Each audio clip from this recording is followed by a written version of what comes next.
渔人岛广场上的战斗告一段落，逃亡团全军没有受到一点伤害，将新渔人海团全部击败。渔人岛上一片喝彩声。这时，外海的警备队发来广播，诺亚危机还没有解除。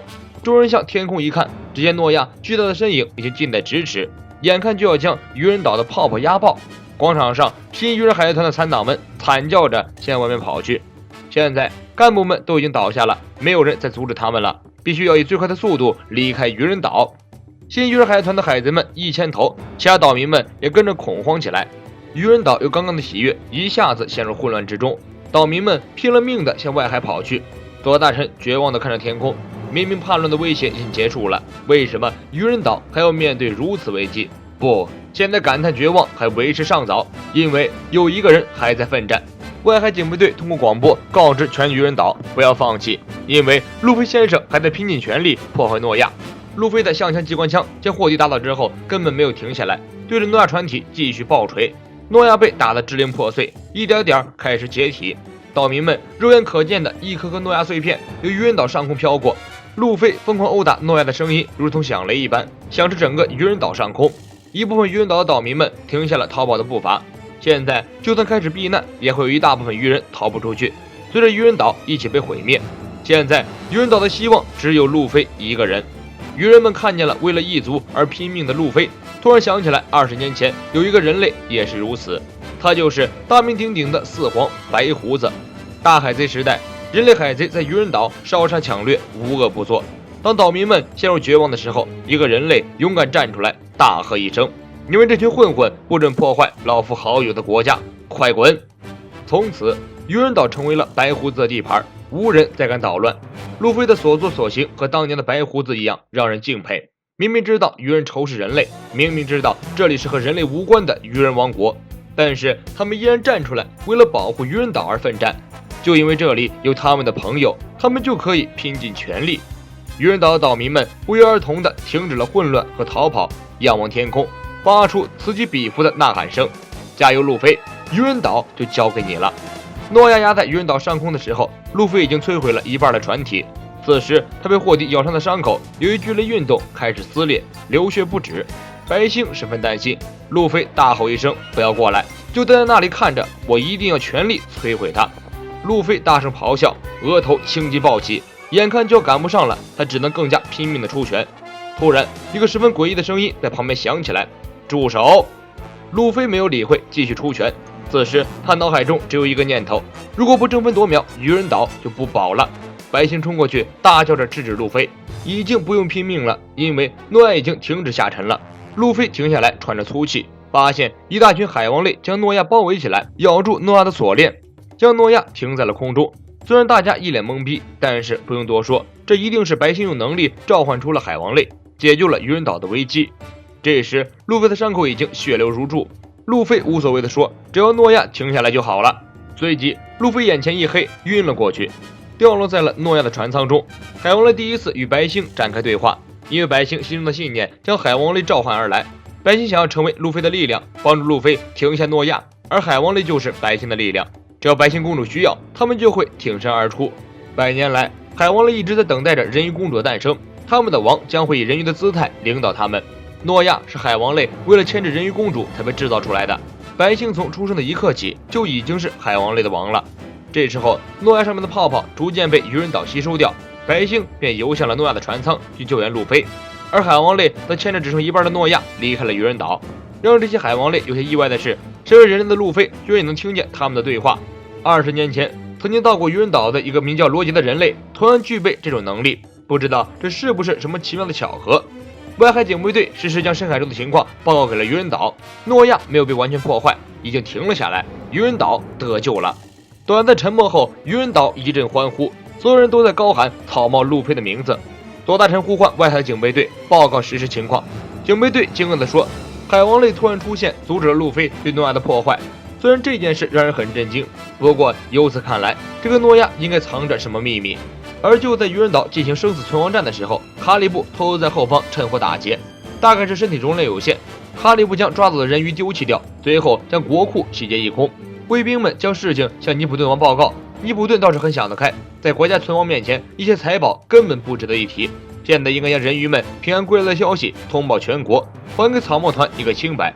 霍迪海贼团战败，那些草包海贼们想要趁机溜走，被慎平拦了下来。所有人都不是无辜者，不管是被威胁还是被利用，都应该为这场战争承担应有的责任。左大臣按照尼普顿的命令，用广播电话中向全国通报了人鱼绑架案的真相，与草帽团没有任何关系，是卫兵们的调查出现了错误。一部分鱼人们事后诸葛，感叹道：“我早就说过，草帽团是好人，你们看，没错吧？”另一部分鱼人则无情地揭露他们这些伪君子：当初怀疑草帽团的是你们，现在夸人家好的也是你们，就因为他们是人类，在没有确凿证据的情况下，将所有不好的事情全部归罪到人家的头上。人类一直在歧视鱼人，但同时鱼人不也是一直在歧视着人类吗？只不过鱼人族在数量上远不及人类的数量，否则侵略他国的说不定就是鱼人族了。尼普顿的3个皇子携手卫兵们，将霍迪、范德以及新鱼人海贼团的干部们全部绑了起来，等待发落。这时空中传来一阵哭声，百姓拖着路飞飘了回来。全草帽团只有路飞受了伤，而且血流不止，生命严重受到威胁。乔巴给路飞用了止血剂，但由于路飞失血太多，止血剂也无法挽回他的生命。现在路飞急需输血，草帽团向周围的鱼人求救。讽刺的一幕出现，刚刚高呼草帽是英雄的鱼人们，此时非常默契地选择了沉默。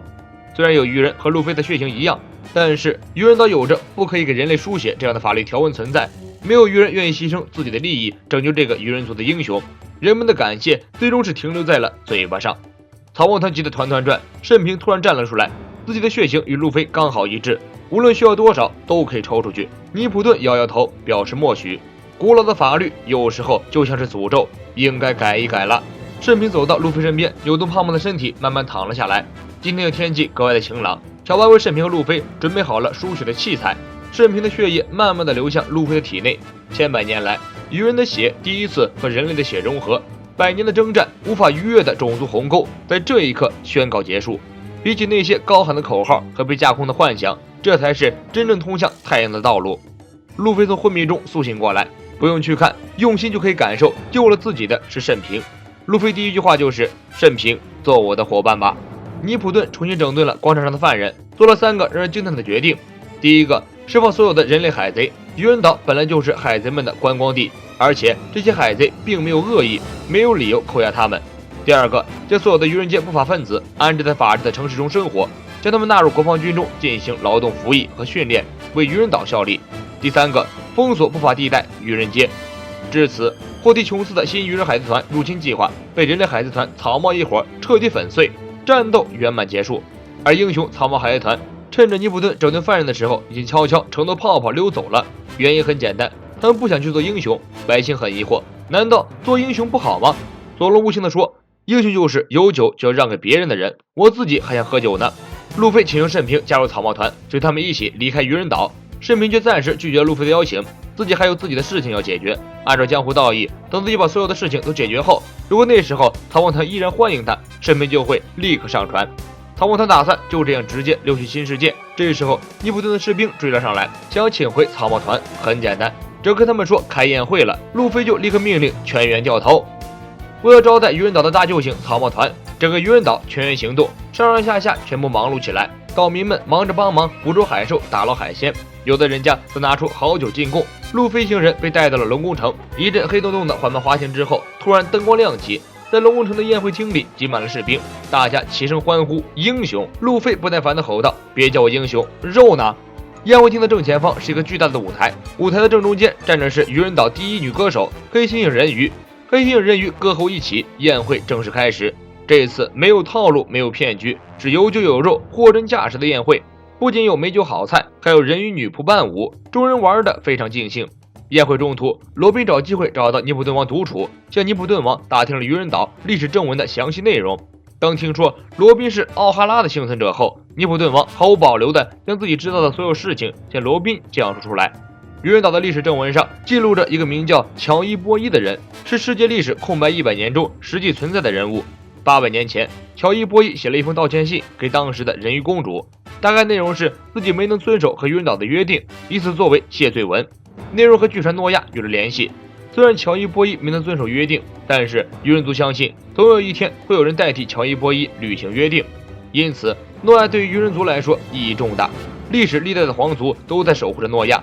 另外，尼普顿王又爆出了另一个猛料：曾经的人鱼公主拥有操控海王类的能力，今天白星公主的这种能力也得到了觉醒。2年前，罗宾在空岛曾经读过有关古代兵器的历史正文，描述的地点指的就是渔人岛。根据历史记载，能够操控海王类的人鱼公主应该还有另一个名字——海王波塞冬。所谓的古代兵器，就是指从远古时代开始出现的足以毁灭世界的力量，一共有3种：冥王普鲁托、海王波塞冬、天王乌拉诺斯。白星公主就是其中的海王。这件事事关重大，一旦泄露出去，全世界的各路势力都会想要得到白星公主的。这么重要的事情，本来只有罗宾和尼普顿王知晓就可以了，没想到被阴谋家卡里布在一边偷偷听到。卡里布此行收获颇丰，不仅偷了很多财宝，还得到了如此重要的情报，得意的不行，偷偷潜入白星公主所在的硬壳塔，伺机下手。龙宫城的宴会厅，慎嫔邀约路飞单聊。在路飞修炼的2年时间里，世界格局发生了重大的变化。2年前，铁上战争结束不久后，海军元帅战果辞去职位，退居2线，举荐了青雉为下一任元帅候选人。而世界政府更倾向于强硬派的赤犬领导海军。本来对什么事儿都不上心的青雉，唯独对赤犬担任海军元帅一事强烈反对。于是，2人为争夺海军元帅一职，在某个小岛展开史无前例的惨烈大战。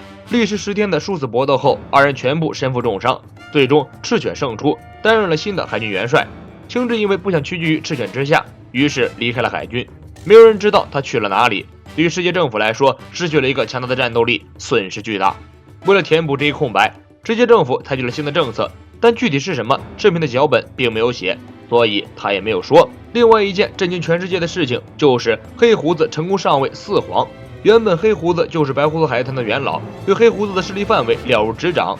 白胡子死后，黑胡子以迅雷之势霸占了白胡子的地盘，势力迅速壮大，很快就雄霸一方。如今与红发、大妈、凯多并驾齐驱，成为新的4皇。黑胡子坐在4皇的位置后，也没有老实下来，在新世界四处狩猎能力者，夺取他们的果实能力。稀有强大的恶魔果实能力者都是黑胡子海滩的狩猎目标。如今新世界可谓是乱作一团。路飞并没有太多担忧，他就是这样一个随遇而安、顺其自然的人。不过让他在意的是，通过见闻色霸气，他感受到了龙宫城内有一股像野兽一样不友善的气息在移动。山治和索隆同时也感知到了，这个气息就是来自于阴谋家卡里布。白星公主结束了在宴会上的交际，浑身疲惫，回到硬壳塔休息。等候多时的卡里布看准机会，化成泥巴扑了过来，将白星的手脚缠住。白星想要尖叫，卡里布立刻将他的嘴巴封住。白星巨大的身躯随着卡里布的沼泽能力，慢慢的沉入到泥巴之中。无论是偷财宝还是抓人鱼，拿去贩卖都很麻烦。但是白星公主是最特别的，古代兵器海王，巨大的人鱼公主，无论用哪个头衔卖，想必都能卖个好价钱。就在卡里布兴奋的不要不要的时候，路飞和索隆、山治已经站在了他的身后，直接咚的一拳将卡里布打出了龙宫城。这样一来，龙宫城的国库失窃案也破了。大臣和尼普顿王这时候也明白了，肯定就是卡里布那个人偷走的。说起国库、财宝这些关键词，娜美敏感的靠了过来。如果他们把这些财宝追回来的话，尼普顿王毫不犹豫地说：“那就送给你们好了。”娜美直接将路飞、索隆、山治3人一起踢入了龙宫城，就是死也要把卡里布抓回来暴打一顿，让他把财宝吐出来。这时候卫兵来报，被关押在监狱中的霍迪一伙发生了异变。大家来到监狱一看，全部惊呆了。霍迪一伙已经衰老的不成样子，几乎动一下身上就会有骨头骨折。即便是这样，霍迪还在嚷嚷着向人类复仇。凶药 ES， 那是原本封存在渔人岛国宝箱中的一种禁忌药丸，历史资料记载的十分模糊。传说中吃了这种药丸可以力敌1000人，也有人说这种药丸只能加速人的衰老。10年前，霍迪离开尼普顿军队，将这种药丸偷走，结果因为大量服用，变成了如今这般模样。尼普顿眼看这一伙人这种样子，也不忍继续刑罚，就让他们在监狱里自生自灭吧。另一边，渔人岛来了2个不速之客，2个重量级人物，4皇大妈的使者贝克穆斯和蛋蛋男爵，他们是为了渔人岛的点心而来的。而不巧的是，点点工厂已经被霍迪一伙摧毁，剩下的点心都被用来招待路飞等人了。没有点心上供给那个视甜品如命的4皇，渔人岛的危机再次来临。我是谢幕君，咱们下期见。